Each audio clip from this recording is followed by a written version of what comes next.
I see we're joined by a younger audience today. The wheels on the chariots? I mean, hopefully not too young.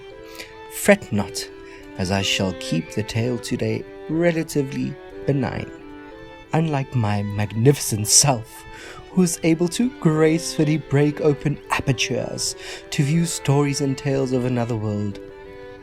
The world before ours had similarly large portals affixed to walls, where the audience would sit and eat trifles and treats. They called them movies. And that shall be our tale today. Let me shine a ray to illumine our window into the superficial world of Ramble Shamble.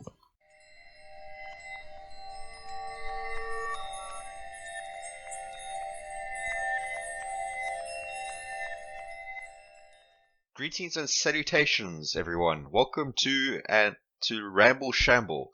Today, the host is your fabulous Mackie, and again, I'm joined by the spectacular, the wondrous Jotun. Say hi, Jotun. Hi. You make me sound like I'm some kind of showman. Like this is a magic. I'm part of some magic trick. I'm just gonna appear out of nowhere amid sparkles and like confetti. Oh, but the people love you, Jotun. Everyone loves you. They don't love me. Although we don't actually know because we're still kind of recording these episodes. And feedback is necessary from you guys. That's why you guys must join our social medias. Join our Discord. Join our YouTube. Comment on our YouTube videos. Comment on the different features that we might have for the different social medias. And guys, if you have not, please make sure you listen to the other videos. Check out the different topics. Maybe this topic is not of interest to you. I don't know, it might be of interest to everyone. I would love to hear everyone's opinions on this episode. But there's an episode for everyone, and we're going to continuously grow. And maybe if you guys think of a topic, you can tell us in our different social medias and say, listen to this. Yeah, you guys can all tell Mackie that he's got a nice deep basso profundo voice compared to my tenor one. But yeah, please. We also will be having a separate playlist called Ramble Shamble, because it's in little bits and pieces, of your guys' responses, because every week we ask you a question and we choose our favorite one to talk a little bit about that in relation to the episode. And please also remember that there are different ways in which you can interact with our episodes, such as a 5-star review, if you guys are feeling generous, on iTunes, or commenting and liking. So in whatever way you can interact with us, please do. Well, that handles all the formalities of the episode. Before we get to the topic of hand, like our normal formula, Jotun, anything different that happened to you during this week? Something that you might want to share with me and the crowd? Well, not really something stupendous. Oh. As you called me before, and everybody please note that most things in my life are utterly stupendous. This week was a bit of a lull though, so it was only little things that were happening to me this week, and probably the nicest one that I didn't expect was when I went to my local produce seller, and because I just love fruits and veggies. And one of my favorite things to get that I buy a lot of is lettuce, because I have like a whole lettuce head as a snack with yogurt. And what I do is I dip it in the yogurt and just chow on it like that. And it gives my mouth something to do. I like the mouth feel. So I feel like it's a nice guilt-free way of having a snack when you compare it to something like crisps. But so there I was in the produce shop, and there were all these sad looking little lettuce heads, and so I wasn't really going to get any. And as I was walking out the shop, the one teller told me or asked me, aren't you getting any lettuce today? And I was like, oh no, I just come in every time to look at the stock. And then she was like, hang on a second, and she just like disappeared into the back for 2 minutes to their storeroom or whatever, and brought me back 5 massive lettuce heads. And so it just goes to show, if you're nice to the people that provide you with service, then it can actually benefit you as well. But I like to live life um, knowing that just a smile or something can really lift up someone's day.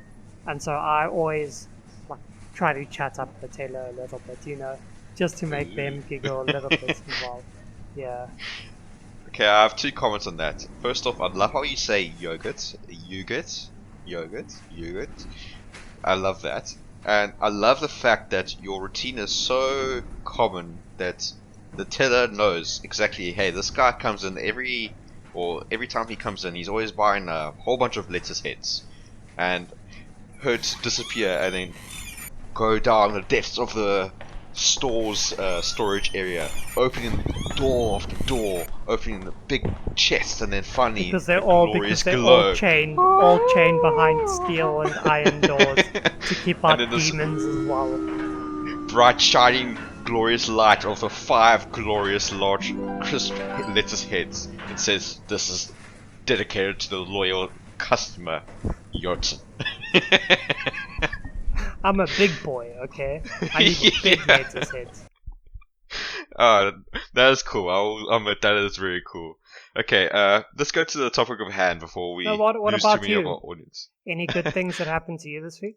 Well, I was planning to go to a chiropractor. I'm a firm believer of going to a chiropractor now. It's actually a recent thing, actually. The say go to a chiropractor every 6 to 4 months, like a dentist appointment. I'm a firm believer of it now because it really just gets rid of that excess stress and really loosens your body up so well, especially if you've been exercising quite a bit.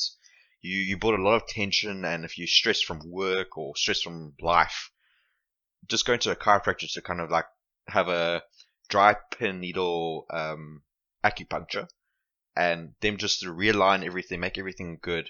You just feel so great afterwards. I was planning to do that this week, but I actually forgot the appointment. Oh, wow. So that's on It you. happened. It was fully on me. I phoned them and they were very kind. They said, not a problem. I've rescheduled my appointment for the next week, so maybe the next episode I might just be a little bit more sleepy, more drowsy, but hey, we'll see. More Zen Buddhist to go with your newfound beliefs in Reiki and stuff. Well, I have to become a Jedi somehow. Hint, hint, wink, wink. Previous episode, listen to it. Okay, let's actually go to the episode in hand. We don't have much time, and I have a lot of stuff to go through with you. Okay, Jotun, I've recently watched the Doctor Strange movie, and it was a good movie. I will say that. Anyone who hasn't watched it, definitely recommend. Oh yeah, before we get into this, probably a bit of late spoiler warning. Guys, spoilers for this. The topic today is about movies, and we're gonna, Jotun, I'm going to hear your best movie compared to my best movie, and your worst movie compared to my worst movie. And then maybe we have a bit of time to talk about my third topic, but we'll see, third section of the topic, but we'll see how we go. So for starters, everyone, spoiler warnings, there might be something here. If you hear a movie that you might want to watch, might want to skip the episode or pause or skip ahead, do whatever you need to do, but this is your last and final warning.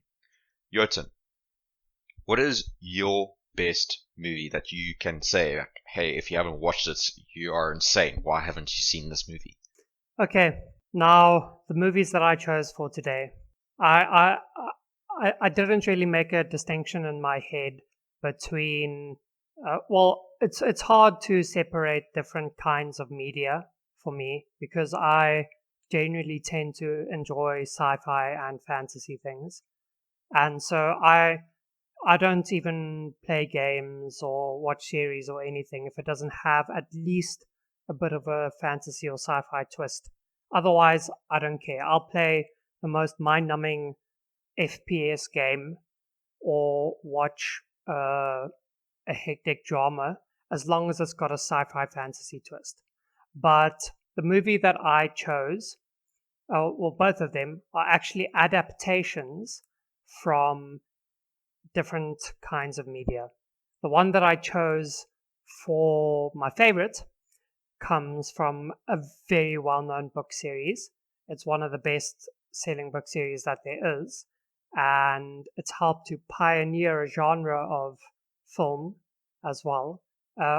Film and books. And this one is part of a trilogy, but it's my favorite of the trilogy. And because Mackie knows me well enough, he can probably guess. But this one is The Return of the King, part of the Lord of the Rings trilogy. Oh, good movie. Yeah, man, heavy hitters all around here. Oh, very strong movie. Yeah. So why this movie? Okay. Yeah, why this movie? Why has this been something so dear to your heart? Okay. So, The Lord of the Rings is also my favorite book ever written, and I am a massive Tolkien nerd, like all of his works. Just not the letters and stuff that he wrote to other people. That's a bit much. But the actual Middle-earth world is just so fascinating for me. And so, like, I know the names of all the different characters and such. But one of probably his most heavy read, The Silmarillion, was the first book that I ever remember reading. And I read it when I was like 10 or 11. And that just got me so hooked on fantasy. So The Lord of the Rings is quite dear to my heart. And well, you were a year older than me, but I was probably 7 years old when The Return of the King came out. And my parents were foolhardy enough to actually let us watch in the cinema, and we were just blown away by it. It was so cool. And so it's quite near to my heart. And as I've grown older, I've just come to appreciate it more and more. And This is a great movie. yeah, it's amazing. But I think I chose the third one because it's just such a good wrap-up of the trilogy. The nerdy way of saying it is it's a good the denouement in there is just beautiful. And so probably, well, the moments in The Lord of the Rings when Sam says to Frodo, first Frodo has his really sad moments where he's like, I don't remember what trees sound or smell like anymore. I don't know what sunlight feels like on my skin anymore. And then just that speech that Sam gives Frodo, it's so deep. Like, I'm getting goosebumps thinking about it. But just that the part where he says there's good in this world and it's worth fighting for, and then he finishes it off with "I can carry you." Oh my gosh, it's so it's so profound. But then you gave me goosebumps, yeah. and it has such a satisfying ending. Like, granted, there are like 4 different endings that you have to sit through, and some people don't like that. But it wraps up everything so nicely, and it just speaks to Tolkien's, like, the whole meaning of the work of it's not the big people in the world that make these massive changes. It's the help of little people that have a massive effect on the course of history and events. That's such a deep thing, and it has to do with his Christian background and what he was trying to say about how it's the unseen people and the people who really make sacrifices that bring about change in this world. It just really speaks to me. And yeah, but there are also really other really awesome moments in the movie as well that are just so memorable. Like when when Eowyn stabs the Witch King in the face. Yeah. You know, I am no man and power. all of that. Yeah, and when Aragorn comes with the ghost army out of the ships and just like mows down the Mordor forces. One of the coolest moments. Yeah, and then they're just like things that are quite unrealistic, but just look so cool. Like when Legolas just absolutely tanks that Oliphant and like slides down his trunk, and he That's just the like only looks one. yeah, he still looks like his he looks so majestic. But then there's Yeah. also the humorous moments as well with like Gimli, who granted was used for his like the comedic appeal, but that was also just so great. And then there are also moments where you don't know exactly what's happening. There's like genuine shock and mystery in it, because like where Gollum falls off the precipice in Mount Doom with the ring, and Frodo as well, then if it's your first time watching it and you don't know the property, then you're like, oh shit, did it just happen? You know, did Frodo just die? And then no, he doesn't. He's still holding on to the cliff edge. And geez, you know, you feel a little bit sorry for Gollum down there in the magma, getting burned and all that. But you gotta feel happy for him as well, because dude, he looks so happy with the ring in his hand. Right. Yeah, finally. Right before he realizes, oh crap, I'm burning, I'm dying. Like that last second, he realizes that he's not going to be there anymore. Yeah. And then there's also a silly little thing that other like little cringe moments and just cool moments that I want everybody to look out for when they're watching this, is when you see the prologue where Gollum turns into Gollum. He was actually the first part of that. There's one shot where he goes from like this emaciated bone figure to the Gollum that we all know and love, the CGI one with the massive eyes. Oh, that was terrifying. But the bony one is actually a real prosthetic prop that I think was put on Andy Serkis, the actor. But they did it so amazingly. If you just like, everybody, I'm not encouraging you drink or whatever, but while drunk, if you try to pinpoint the moment where it goes from real props to CGI, like, I challenge you, you won't be able to see it. So there's a challenge for everyone. And then just like the funniest thing in the world, before I get serious again, is Frodo when he gets stabbed by the giant spider Shelob, and he just like has that ridiculous like jizz face, and then like eventually foams at the mouth. You know, that's just so priceless. And you know someone has really been like bitten by a spider, and he doesn't know. He's got no control when he foams at the mouth. That's like rabies level. Yeah, but probably one of the biggest reasons as well why I chose this movie and why it's so dear to me is very few things in life actually make me cry. And almost every time, without fault, when I watch that scene where Sam gives that motivating speech to Frodo on Mount Doom, I can't help but cry. It is so deep. Yeah, so that's my movie. You nailed pretty much every good aspect about the movie. There's probably still a lot more. There's one more thing that I actually want to mention, is almost never is the final entry of a trilogy the best movie in the trilogy. And I think that this is one of the cases where it actually does. Or is. Yeah, I agree with you. I think there's been others, but I will agree with you, because I was doing some research during your ranting of how good this movie is, and it literally won every Oscar it was nominated for. You know how many Oscars that the movie won? 11.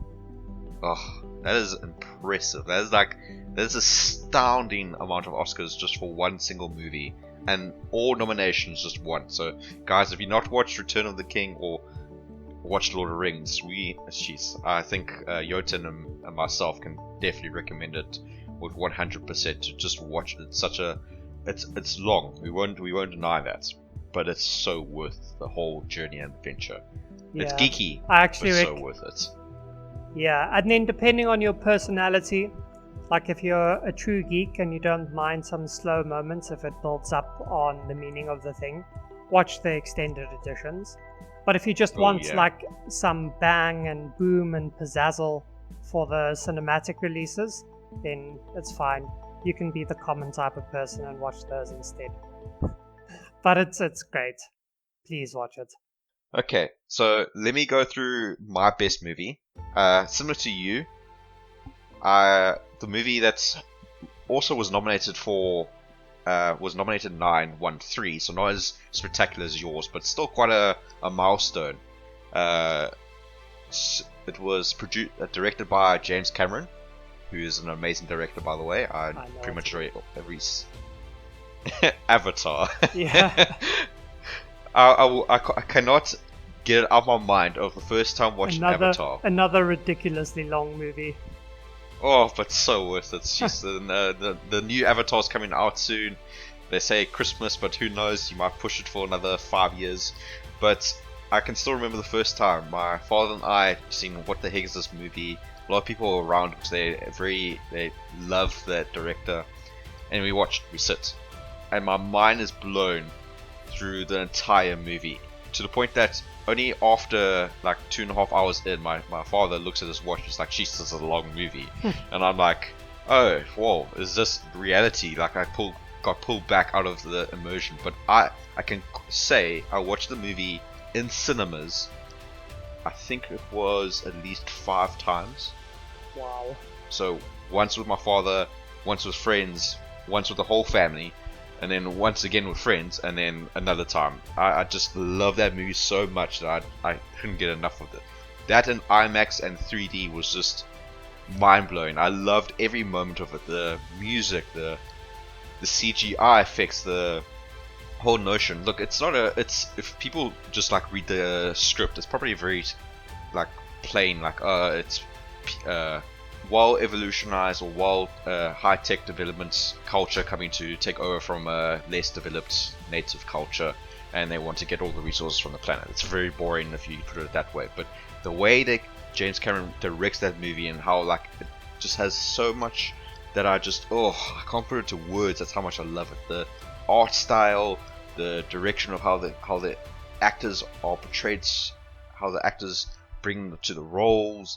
I won't spoil it too much because I definitely think that's worth it. But seeing how like a cripple going to the point where he takes over his twin brother's life because his DNA is close enough to take over his avatar. That's pretty much the reason of it, and just him becoming like almost like Tarzan. And I can rant about this movie for ages. What's your view on Avatar? Avatar is a great movie. It's a lot of spectacle, but that's to be expected because James Cameron waited like 2 decades for the technology to become good enough to actually do the movie and the script justice, because he knew what he wanted and he knew that he needed the tech to be able to step up to the entire concept. But yeah, it's a great movie. I remember reading an article where the main lead actor, basically stated that he doesn't think that he'll be around about 70 years old by the time the third movie comes out. This is a trilogy, and guys, if you look at the date of when Avatar came on, it's been almost a decade since the second one's officially coming out to cinemas. Yeah. So it's pretty impressive. All they want is like Super Turbo Max Pro ray tracing to come out. That's probably what he's waiting for. Yeah, he's waiting for the best of the best. I cannot deny that his movies come out exactly how they should. And he was the first person to bring out Jurassic Park, which is also an amazing movie, but not as good as Avatar. Jurassic Park was Steven Spielberg. Oh man, I keep getting confused with those two. No worries. But Avatar also has a nice story, or a meaningful story. It's all about like colonization and exploiting natural resources from the natives and stuff like that. So I'm not doing the meaning of the story justice. It's got to do with that stuff, but I'm not sure. I'm not exactly sure if they like wagging the finger at colonization or not. But it's a it's a nice story. Yeah. No, that's the thing. Like I said, the plot of the story is very boring. If you just look at the plot, Yeah. they're just coming for resources. It's been done. It's been done by so many movies, but how it's done, or how you see the natives, or how they work together, and seeing these complete alien plants just feel like so real yet so unfamiliar. It blows my mind. It's so spectacular, seeing every little pixel of that CGI is done so spectacularly well. But if you want like more depth, I would definitely watch your movie over mine. Your movie has so many topics, so many characters, but my movie is a bit more for the visual food. It's like so much visual, so much. The soundtracks are spectacular. I'm not saying Return of the King isn't, but soundtracks are used to the fullest. Everything is just like fancy, shiny, and wow. Yeah. There's never okay. There's one great reason to watch it though, and that's the fact that the resource that they're trying to mine is called unobtainium. I mean, what? That is such a creative name, dude. Those people, I hope that they got like a holiday cruise in the Bahamas just for thinking up the name unobtainium. It's so smart. Very true. Because think about it, it's like it's foreshadowing. That's what it is. Because they don't get it in the end. Spoiler alert. Yeah. But that is a very good point. But yeah, let's go to the next part of this. We're going to be talking about now our worst movies that we have ever watched that we wish we could scrub our brains completely free. Do you want me to go first, or do you want to go first, Jotin? You can go first. Okay. Guys, please do not watch this movie. This movie has an amazing cast. Has over 50 amazing cast members they got Bill Murray, they got Kylo Ren from Star Wars, they got so many amazing characters. The cast is spectacular, but it's probably the worst movie I've ever seen. It's called The Dead Don't Die. Unless you guys are drinking, or unless you guys love mocking crappy movies, go ahead, watch it. It is worth a laugh. That's the only reason why I watched it to the end. If I did not have my friend where we were actively mocking this movie, I would have died of boredom, or I would have just left. I would have closed the thing and said, nope. This movie I watched from beginning to end starts off as a zombie thing. So, typical scenario. Then it turns to, while in a zombie apocalypse, there's this so-called interested person who doesn't know what's going, was trying, like, observer kind of vibe. So she walks around. And the reason why I hate this movie is that it jumps from concept, or the protagonist group changes every 5 to 6 minutes. So you have one protagonist group, then you have another protagonist group doing something different. You got another protagonist group going completely different. And what's even worse there is it stops that protagonist group. So that protagonist group has around about, say, 5 minutes of screen time, and then their story just stops. So you see them saying, okay, we need to get to this place to get resources. And then it's gone, it's forgotten. They've done whatever they needed. You don't hear how well they did. You'll see like a zombie pounce, and then it's gone, and then they're onto the main protagonist group. And then it changes to a different protagonist group, and a different theme, a different concept. To the point where I even called saying that the only thing that this movie is missing is aliens. For some stupid reason, the aliens should just come to this movie. I kid you not. In the end, aliens come in, wipe out the zombies, pull up the observer, and then it's like, then the main protagonist group dies to another horde of zombies that just appeared out of nowhere. And I'm like, what? What? This movie is so bad. I can't even say, watch it. Have you ever seen it yet? No, this is like, I'm utterly in the dark.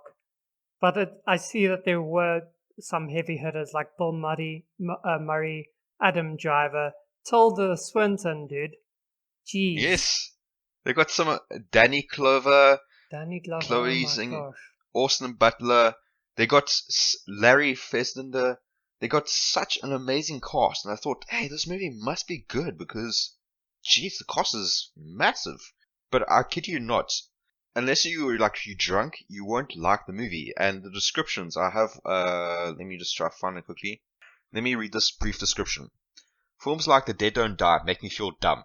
And of course, like every normal person in the world, I don't like it when something or someone makes me feel dumb. Why does it make you feel dumb? Because you can't help thinking that you're missing the point. That you're not seeing what everyone else must be seeing. Why else would so many great actors and actresses want to star in an ordinary horror movie with zombies if it wasn't great? Well, I can assure you, there's nothing wrong with us. It's like the reviews are funny and hilarious. That's the best part of this movie. Just read them. It's so funny to read all these because it's such a bad movie. Yeah, I'm trying to find out how much it cost to make the movie because they only made $15 million in box office. Sheesh, they must have paid way more than that, to be honest, because the cost, like Bill Murray and Selena Gomez, must have cost quite a bit of money. Even Steve Buscemi. I think the rumors are around $100 million. Ooh. So they made like a ninth of what they paid to make it. Oh, and the trailer, if you watch the trailer, you'll say, hey, this could be fun. A horror comedy zombie movie with so many great actors. It's just such a, like, the concept is just not there. When I say concept, I mean concepts, because that's why it was bad. It was just too much. Had all the right ingredients, came out like a pile of poo. Sorry to say that, guys. Came out as a poo. Pretty big contender that you brought for me. It scarred my mind. I can still remember every moment. Okay. So, my worst movie is again an adaptation because I love this other form of media. Okay. And so this one comes from anime. Now, don't be frightened, people. I'm not going to be talking about the terrible Dragon Ball movie. But I did choose Avatar The Last Airbender because it is probably... Oh, shoot. Oh, wow. That's a good one. It is probably the worst adaptation that I have ever seen. And the only reason why I stuck through the full hour, well, almost 2 hours of it, is because I just love the anime so much. And it was just such a mess. It was utter chaos. Now, before I break down the reasons why I didn't like this movie, I just want to go through some reviews that anyone can see on Rotten Tomatoes. So, first review. A breathtakingly clueless, misconceived, stupid, humorless, unexciting, dumb Farrago, the worst film I've seen in years. A quite breathtakingly inept hodgepodge of vapid spirituality, playground chop socky, and visual effects that take 3D to an entirely new level, 0D. And then a nice short one. How did Shyamalan get it so wrong? Okay, so yeah, so I didn't like it at all. The ideas that you have in your head from the anime of how element bending happens it's so small scale in the movie, and it's it's like me watching a movie or something and then trying to explain to someone with a sock puppet exactly what happened. It just doesn't even compare. And so I just looked up, it's been a while since I watched because I couldn't watch it again. I mean, please, I people have a heart. I'm not going to watch it again. But oh no. A few of the reasons that other people have noted is that Soka is meant to be funny, and for the entire movie, he was so not. For the whole movie, they took out almost all of the humor that was inside of the series, and he is the comic relief, even inside a funny series. but he was just so deadpan throughout this entire movie. Another thing is, do you remember the earthbending scene, Mackie, where all of them got let loose? Yeah. So it takes like 6 people to make a few rocks move like 3 meters. Whereas in the series you have people like constructing buildings and stuff with their earthbending. And you have these masters of earthbending who are tough and boomy, and like it's just so lackluster in this movie. And then just like the illogical things that they do in some of the scenes, they try to imprison earthbenders on Earth. Like, how stupid is that? It's like the thing that is the buff for their powers is where you try to imprison them. At least with the series, they are on a metal ship in the middle of the ocean. It makes Yeah. sense that they can't do Bend. earthbending. Yeah. Yeah, but there's so many things. It was also Aang was so uninspiring in that movie. I remember Aang or Ang, how they like to Yeah, call him the mispronunciations in this are terrible. Like, Ang. granted, they look we watched the English series, and so Yeah, like the dubbed. you wouldn't pronounce his name as Ang either, but it's not like Ong. It could at least be Ang or something. And so they didn't even do it phonetically. Like, what were they going with? Oh, yeah. But yeah, go on. No, they were definitely trying to streamline from the popularity from the series onto this. And I just remember how uninspiring Ong was because he was so down all the time. And I remember Ong from the series being so like lively. He was full of life. He actually was.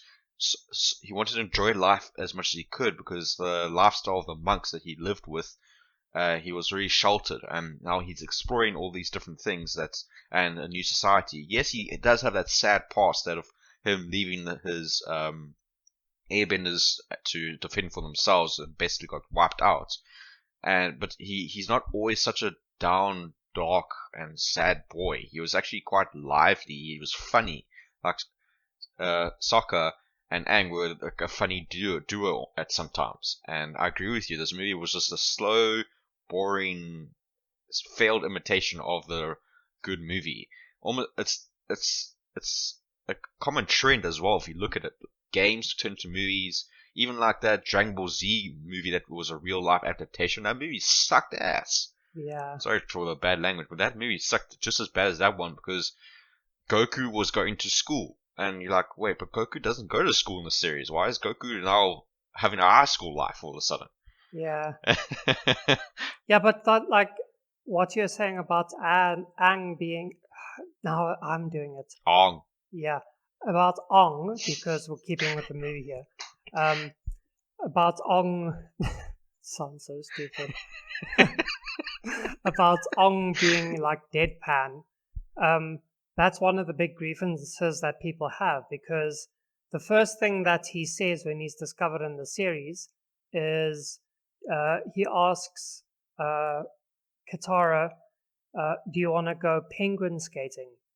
And so, like, that just shows, or penguin sledding, and it just shows like his character so beautifully, because here he is in a place he doesn't know, talking to a girl he doesn't know, but he immediately thinks of something fun to do. You know, he doesn't freak out or whatever. And in the movie, he's found, and all that we as a viewers are greeted with is silence from him. Yeah. No, I think we have two good contenders for best and worst movies. I think your best, I really hate to say it, but I think your best is better than my best, but we'll let the viewers decide that. But I think my worst beats your worst, because I'm looking at how much money it made. So it had a budget of $150 million, and it made a gross a payback of 121 million, 131.6 million. So it made more money of its money back compared to I don't. my no-name brand one. I don't think that's true though, because when you're reckoning that stuff, you can only truly count the box office numbers. You can't count DVDs and such. So you. Oh no, 100%. This was box office numbers. Yeah. Oh, was it 100 million in box office? 150 million was the budget for the movie, and its box office gross USA is 131.6. Yeah, but that's again the gross number. That's everything. Yeah. Okay, I guess so. I see what you mean. I see. I think But the yeah, box office was only 15 million. But the reason why I think yours is better than my worst movie is because yours had a concept and a story to follow. My one didn't have that. And fan devotion. Yeah. So I think like my no-name brand, like, have you ever heard of The Dead Don't Die before I mentioned it to you today? Not at all. So probably the people listening have never heard of this movie before, and they probably think, hey, this will be a good drinking game because Mackie has recommended it as a good drinking game. But let's go to my third area of thing. So guys, since COVID was such a dreadful thing, the cinemas have suffered, and they're probably still suffering. A few movies are still worth watching, like Top Gun. Definitely want to go watch that in the cinema. But Jotun, I want to hear your point of view. What do you think the future of movies lies? Do you think we're all going to revert to the streaming services of Apple Plus, Amazon Prime, Netflix, and all those things, and cinemas will fall away? Or do you think the cinemas might be making a comeback, slowly but surely? I think that at first they will be coming back because, well, actually, it's a bit it's on the knife's edge about which way it's going to go. I agree with that. Because it's true that we enjoy being social and going to social events and just general occasions. So there could still be a lot of people that really just miss the idea and concept of going to the cinema with your popcorn and your drink and just chilling in the dark watching a movie. But then you have people like me as well, who, for them, the most important thing is to immerse yourself in the experience and but do so from the comfort of your own home. And one of the reasons why, well, I know a few people that don't like going to the cinemas, and the reasons why they don't is because exactly for the reason of there are other people around you who are inconsiderate, that there's like a constant crackling of crisp packets or people slurping their drinks or popcorn or kicking your chair. Yeah, so that's just not a good way to immerse yourself in the experience. If it's me now, I make sure that I have my 7-channel surround sound headphones on because I want to hear all those rumbles and basses and dim the lights and all of that. And you also have more control at home. If you want to go pee or something, then you just pause what you're watching, you'll have your pee, you come back, you haven't missed anything. If you're in the cinema, then you miss a few minutes, and that's a factor. And you? No, I agree with you. I think it's definitely on knife's edge. I think a few movies have kept the cinemas interesting and alive. Definitely the Spider-Man movie, the last Spider-Man, and I cannot recommend enough watching that. The second Doctor Strange movie, very good. It was very unpredictable, but I'm with you. If the movie was something that I feel like, hey, this is going to be a very average movie, I'd rather wait till it comes out for streaming services and stream it and watch it from my comfort of my home. Because I don't want to spend X amount of cash that's quite expensive. For 3D, it's even more expensive. Just for experience that I'm going to say, yeah, that's okay. But before COVID, I probably would go watch movies with my father quite often, and we loved the popcorn vibe experience. We enjoyed it. We got our popcorn, large popcorns, our large drinks, and a little bit of sweets, and we sat there and we enjoyed our popcorn. Even if the movie was okay, we still liked our popcorn and the time and experience that we got to experience together. But now I feel like the only time that we to go to the movie is for if the movie is going to make the experience better. Yeah. That's why the Doctor Strange having the big screen, the sounds, and having 3D just will make those like all that magic pop out, like Top Gun. Something as well, the sound, the imagery is just going to benefit so much more from the movie cinema. Even Bohemian Rhapsody. My father said that the comparison between watching it from streaming and watching it in the cinema, major would go towards the cinema because the music, the sound is just so perfect for everything. Yeah. So that's me. I'm a bit of like, only if the movie will benefit the movie will I go watch it at the cinemas. If not, I will watch it from the comfort of my home free of charge or through the paid services. Yeah. So I've got to tell you, I lied. I don't think that that's what's going to happen to movies. I think that's what's going to happen to movies is that they're going to get more and more interactive. And I think now with the constant advancements in ray tracing technology, I think that basically people who don't play video games are going to wake up and smell the coffee and realize that video games are awesome, and films are going to realize that interactivity is awesome and that people want to actually do stuff in their movies.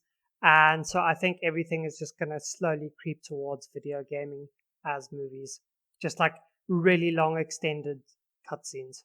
Okay. That is a good that is a possibility, and that would actually be cool. It's far on the horizon, but I think it's there. I don't think it's as far as you might think. Just think of how good games have gone since the evolution. Like PlayStation 5s are out, and their graphics apparently are phenomenal compared to PC gaming. PC. But yeah, but I've played Immortal Phoenix Rising, and that could be its own little movie for me. And you've played Control recently, that could be your own little movie. So I feel like it's not too far away from the possibilities of saying, guys, the audience does not want to watch and sit; they want to be interactive. But I think we'll have two sides: the people who are lazy, they said, "Nah, I want something. I just want to eat my popcorn and watch." And then you have the people who are active, who say, "No, I want to be the protagonist." Yeah, so then the video game movies will basically just be like box office stuff, and the other people will be casuals, just basically where we are right now. Is that what you're saying? Yeah. But I think we should cover one more topic very, very quickly, and that's movies that are so bad that you actually love them. And just off the top of your head, I want you to throw one at me that you can recommend for people. Without a Paddle. The first one, not the second one. Without a Paddle. Okay, I haven't watched it. Sell me on it. So basically it's a movie where three guys had a fourth friend who was very adventurous. The friend passes away. The three guys feel old and they say they never did anything as adventurous as this fourth friend, and they decide to go camping be part of the wild again, go back to their roots. And it's such a hilarious movie. It's bad, don't get me wrong, but it's hilarious. They go to the camp and everything goes wrong. Bear comes, attacks them. That's where one of the famous lines that I will never forget comes to my mind. It says where a bear is about to attack them, and the guy's busy taking off his shoes, and his friend says, "Why are you taking off your shoes?" Like, I can't. I'm gonna outrun it. And he said, friend says, "You can't outrun a bear. They're faster than people." He says, "I don't have to outrun the bear. I just have to outrun you." Oh, is that where that's from? That's where it's from. So I can recommend a bad movie that you just relax and just have a good laugh without a paddle. My one is the awesome movie Kung Pao, which I'm sure I've told you about it before. I still need to watch it. Yeah, it's with some genius Western filmmaker decided to take like a kung fu movie and then just dub the shit over all the dialogue and add some extra scenes in it to make a kind of cohesive story. And he just like absolutely made something that's beautiful and hilarious because it's so stupid and it's such a terrible movie. But there's such awesome moments that you need to look out for, like UFOs flying in the background and like a three-boobed woman that's his spirit guide or something. It's such a hilarious movie. I can't recommend it enough. Oh, I want to watch it now. No, there's all those cool movies. There's like the Monty Python series. I've recently watched that. That is crazy. It's weird. You don't even know what's going on. But then you got The Adventure of Lion, also a fun, weird movie. But there's so many good movies out there. And guys, coming to the end of the episode, again, who do you think gave the better arguments? Myself, Mackie with Avatar, or for the best movie? Or Jotun with his Return of the King, which best movie? Also the worst movie. Who won that? And guys, we also want to hear your opinion on worst and best movies.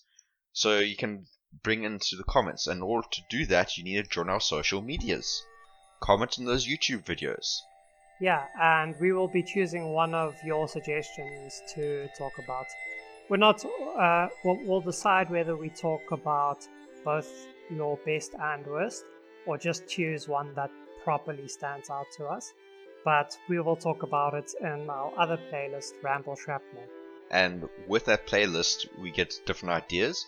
And please also recommend to us movies that we should watch that you think, hey, would be a good movie. You heard Jotun give a good topic of saying bad movies, but are so good it's worth watching. So please, I enjoy them. You just heard Jotun, he enjoys them. And guys, if you've not listened to our previous episodes, please give them a listen. There's probably a topic that you might enjoy just as much as you enjoyed this episode. And we will try to post every Thursday. If we can't, then we'll definitely mention to our social medias. If you're not part of the social medias, you won't know that we will be. There's an issue about posting on a particular day. So again, another reason to join our social medias. We might come to Twitch again. We might come with a gaming channel a bit later. There's so much for Ramble Shamble to grow, and we would love for you guys to be part of the community of growth. Said all that I had to say. Jotun, anything from you? Only that this was an awesome conversation. I hope everyone enjoyed it. And with that, I bid you guys adieu. Bye bye from my side. Ciao.